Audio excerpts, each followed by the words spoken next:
চলেন আমরা এতিমের ভিডিওটি সবাই দেখে আসি। এই বাচ্চারা, তোমাদের পরীক্ষা শেষ হয়েছে, শীতের জন্য 10 দিনের ছুটি দেওয়া হয়েছে। তোমরা সকলেই ব্যাগ টেক গুছিয়ে বাড়ি চলে যাও। হ্যাঁ বাড়িতে যাবো।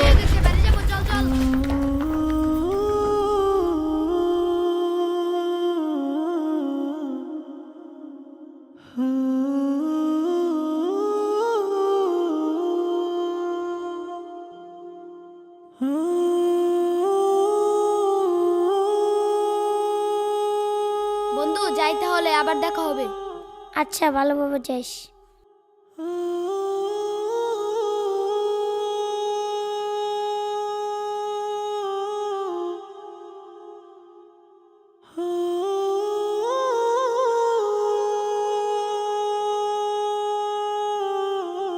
ভালো লাগলে সবাই সাবস্ক্রাইব করবেন।